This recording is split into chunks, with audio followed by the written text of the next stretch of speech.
Assalamualaikum warahmatullahi wabarakatuh. Di video kali ini, mari kita sama-sama belajar tentang salah satu zat gizi, yaitu mikromineral. Seperti yang kita ketahui bersama bahwa semua makanan yang kita konsumsi itu mengandung zat gizi, dan zat gizi ini sangat penting untuk pertumbuhan, metabolisme, dan fungsi tubuh kita. Zat gizi terbagi menjadi dua, ada makronutrien dan ada mikronutrien. Makronutrien seperti karbohidrat, lemak, dan protein, sedangkan mikronutrien seperti vitamin dan mineral. Nah, pembahasan kali ini masuk dalam mikronutrien, yaitu mikromineral. Apa itu mikromineral? Mikromineral adalah mineral yang dibutuhkan dalam jumlah yang kecil, tetapi sangat berperan besar bagi tubuh kita, seperti zat besi, seng, dan yodium. Fungsinya juga sangat penting untuk imunitas, hormon, pertumbuhan, dan lain sebagainya.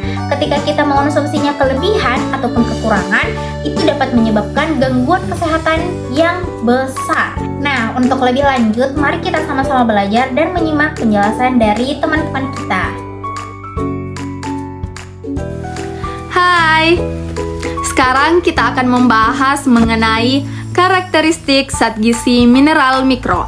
Jadi, mineral mikro merupakan kelompok zat gizi yang dibutuhkan tubuh dalam jumlah yang kecil, kurang dari 100 mg per hari. Namun, memiliki peran vital dalam berbagai fungsi biologis dan metabolisme tubuh. Apa saja sih ciri-ciri utama mineral mikro? Jadi, ciri-ciri utama mineral mikro diantaranya, mineral mikro dibutuhkan dalam jumlah yang sedikit tetapi tetap esensial untuk kesehatan. Yang kedua, tidak dapat diproduksi oleh tubuh sehingga harus diperoleh dari makanan. Yang ketiga, berfungsi sebagai kofaktor enzim, komponen hormon, pembentukan darah, dan sistem imun. Dan yang keempat, umumnya stabil terhadap panas sehingga tidak rusak saat proses memasak. Dan yang terakhir, kekurangan atau kelebihan bisa menyebabkan gangguan kesehatan.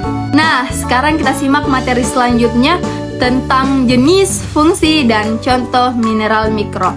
Yang pertama ada zat besi.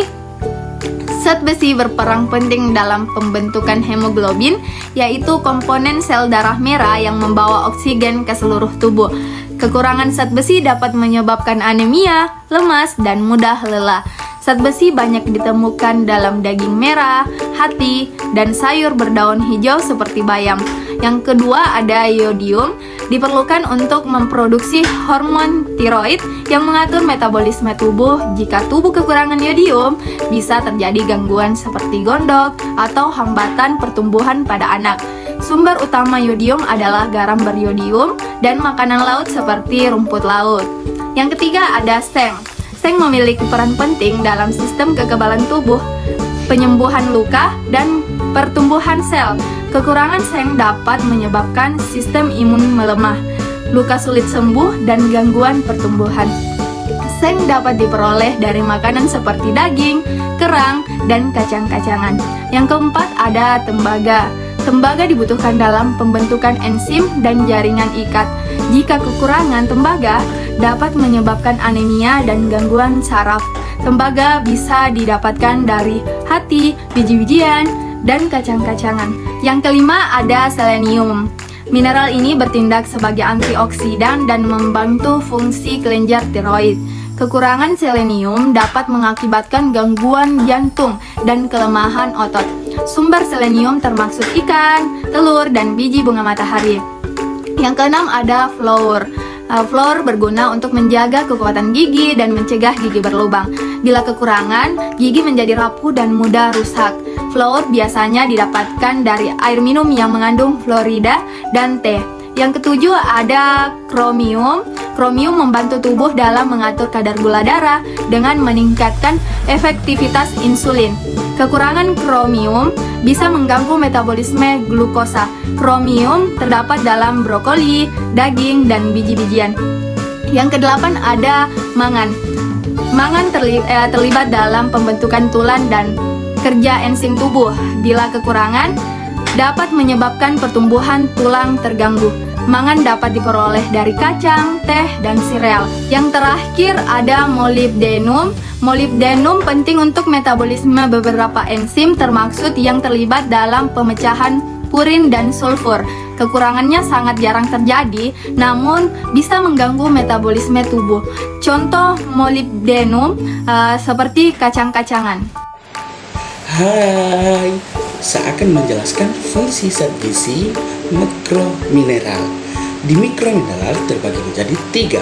Yang pertama besi, yang kedua seng, dan yang ketiga yodium. Yang pertama ada besi. Besi fungsinya membawa O2 dan CO2, pembentukan darah, katalis reaksi keraton menjadi vitamin A, sintesa purin, bagian integral asam nukleat, RNA dan DNA, detoksifikasi racun di hati, penghilangan lipid dari darah, sintesa kolagen, pembentukan hemoglobin Hb protein yang bertugas mengangkut oksigen ke sel-sel tubuh, pembentukan mioglobin protein yang membantu agar oksigen tersedia untuk kontraksi otot, membantu tugas protein rantai transfer elektron dalam penggunaan E di sel-sel sebagai bagian proses metabolisme. Yang kedua adalah seng. Nah, fungsi seng adalah unsur vital untuk sintesis DNA dan RNA, pembentukan jaringan mata, pembentukan sel darah putih dalam sistem kekebalan tubuh, fungsi lambung, kesehatan kulit, pembentukan dan fungsi sistem reproduksi, pertumbuhan janin dan sistem saraf pusat, membantu dalam aktivitas fungsi kekebalan tubuh, membantu peran hormon insulin di pankreas, membantu metabolisme karbohidrat, membantu penyusunan bahan genetik DNA dan RNA, fungsi pertumbuhan sel jaringan, berperan dalam penyembuhan luka, pembentukan sperma, pertumbuhan normal janin, dan fungsi hormon tiroid dan kemampuan belajar. Yang ketiga adalah yodium.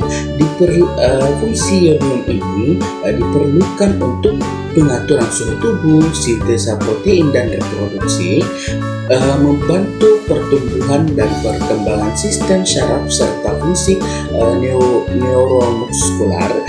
Dengan hormon-hormon tiroid, yodium berfungsi dalam laju pelesapan energi selama metabolisme basal atau BMR, laju penggunaan oksigen oleh sel, pertumbuhan linear, dan pembentukan panas tubuh. Mungkin itu yang bisa saya jelaskan.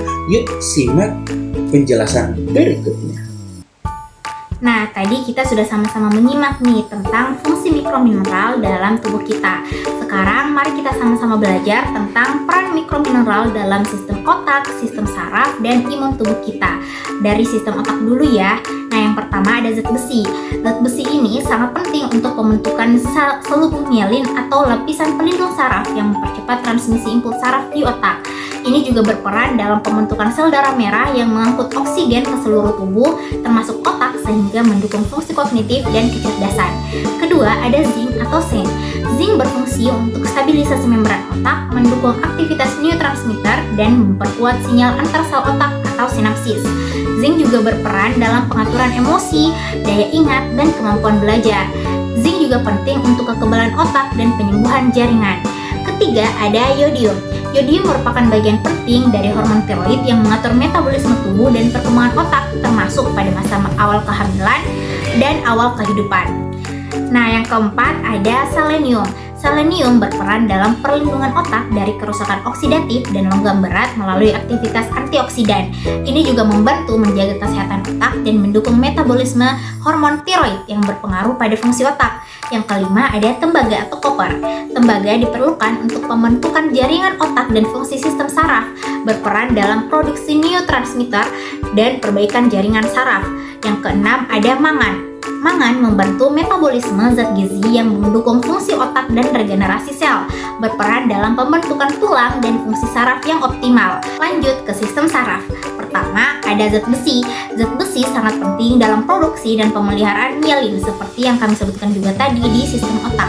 Zat besi juga berperan dalam aktivitas enzim seperti sitokrom oksidase yang penting untuk stimulasi saraf. Kedua, ada zinc atau seng. Zinc berperan dalam ekspresi gen, reaksi enzimatik, serta sintesis DNA dan protein yang sangat penting untuk pertumbuhan, perkembangan, dan perbaikan sel saraf. Zinc juga membantu menjaga stabilitas membran sel saraf dan mendukung transmisi sinyal saraf. Ketiga, ada yodium. Yodium diperlukan untuk produksi hormon tiroid yang sangat penting bagi perkembangan dan fungsi sistem saraf pusat. Hormon tiroid mengatur pertumbuhan dan diferensiasi sel saraf serta mempengaruhi kecepatan transmisi impuls saraf. Keempat, ada tembaga atau koper. Tembaga dibutuhkan untuk membentuk dan memelihara jaringan saraf serta berperan dalam produksi neurotransmitter dan perbaikan jaringan saraf. Kelima, ada mangan. Nah, mangan ini berperan dalam berbagai sistem enzim yang mendukung fungsi otak dan sistem saraf. Mangan juga membantu metabolisme zat gizi yang diperlukan untuk kesehatan saraf dan regenerasi sel saraf. Nah, yang ketiga dan yang terakhir juga yaitu sistem imun. Nah, pertama ada zinc. Zinc merupakan salah satu mikromineral paling vital dalam modulasi respon imun, baik imunitas bawaan maupun adaptif. Zinc berperan dalam proliferasi dan diferensiasi limfosit T dan B, produksi antibodi, serta aktivitas sel natural killer dan makrofag. Kedua, ada selenium. Selenium berperan dalam komponen utama enzim antioksidan glutathione peroksidase yang melindungi sel imun dari kerusakan oksidatif. Selenium juga penting dalam sintesis protein dan mendukung aktivitas limfosit serta produksi antibodi. Ketiga, zat besi. Zat besi diperlukan untuk proliferasi dan pematangan sel imun, khususnya untuk limfosit, serta mendukung produksi dan aktivitas enzim antimikroba. Keempat, ada tembaga atau koper. Tembaga penting untuk perkembangan dan pemeliharaan sel imun, serta mendukung aktivitas enzim yang terlibat dalam pertahanan tubuh. Kelima, ada magnesium dan juga mangan. Magnesium dan mangan ini berperan dalam aktivitas enzim-enzim yang terlibat dalam respon imun, produksi antibodi, dan aktivitas fagostik. Keduanya juga mendukung pemulihan peradangan dan menjaga keseimbangan sistem imun. Nah, pemenuhan asupan mikromineral ini yang telah kami sebutkan tadi melalui makanan bergizi seimbang sangat penting, terutama pada 1000 hari pertama kehidupan untuk mengoptimalkan perkembangan otak anak. Halo teman-teman, saya akan menjelaskan sumber pangan mineral mikro.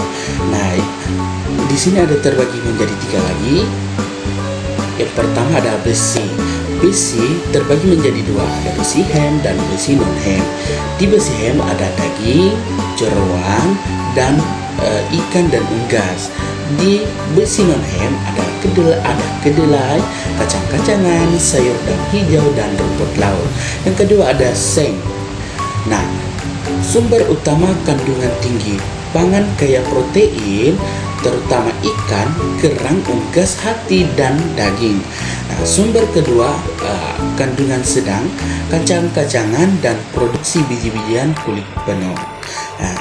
Nah, yang ketiga ada sumber kandungan rendah, ada buah-buahan, sayuran, dan serealia. Yang ketiga ada yodium. Ikan, kerang, dan sumber nabati yang tinggi yodium adalah rumput laut. Yang kedua, garam beriodium. 2 gram garam beriodium kurang dari 1/2 sendok teh dapat memenuhi kebutuhan konsumsi iodium dari orang dewasa. Yang ketiga adalah pangan laut. Ikan laut 300 sampai 3000 mikrogram per 1 kilogram. Ikan darat 20 sampai 40 mikrogram per kilogram. Ada non-roti, produk unggas, dan tanaman yang ditanam di tanah kaya yodium. Mungkin itu penjelasannya. Yuk simak selanjutnya penjelasan berikut. Nah, sekarang mari kita bahas kelebihan dan kekurangan mineral mikro. Yang pertama ada besi atau ferrum, di mana memiliki kelebihan kirosis atau pengerasan karena meningkatnya cairan pada hati, dan memiliki kekurangan yaitu lemah, letih, lesu, dan kurang nafsu makan. Dan yang kedua yaitu ada seng, di mana memiliki kelebihan lelah, anemia, gangguan reproduksi, mempercepat tumbuhnya aterosklerosis, dan memiliki kekurangan yaitu pertumbuhan fisik tidak sempurna. Dan yang ketiga yodium, di mana memiliki kelebihan menutup jalan pernapasan sehingga menimbulkan sesak nafas, dan memiliki kekurangan yaitu penyakit gondok dan tumbuh kerdil. 4. Selenium memiliki kelebihan muntah, diare, rambut rontok, dan kekurangannya yaitu kardiomiopati atau degenerasi obat jantung. Dan yang kelima yaitu tembaga, memiliki kelebihan yaitu seriosis hati, muntah, diare, dan memiliki kekurangan yaitu anemia dan gangguan kekebalan. Dan yang keenam itu ada mangan atau memiliki kelebihan keracunan, karena kelebihan mangan dapat terjadi bila lingkungan terkontaminasi oleh mangan. Dan memiliki kelebihan penurunan berat badan, iritasi kulit, mual hingga muntah. Yang ketujuh yaitu kromium, di mana memiliki kelebihan karena makanan belum pernah ditemukan pekerja yang terkena cairan industri atau cat yang mengandung krom tinggi dikaitkan dengan kejadian penyakit hati dan paru-paru. Juga memiliki kekurangan yaitu gangguan toleransi terhadap glukosa. Yang kedelapan ada fluor, juga memiliki kelebihan fluorosis, muntah, diare, dan sehingga kekurangannya yaitu kerusakan gigi dan osteoporosis. Yang kesembilan ada molybdenum, yaitu kelebihannya belum diketahui dan memiliki kekurangan yaitu mengganggu pertumbuhan dan memicu anemia.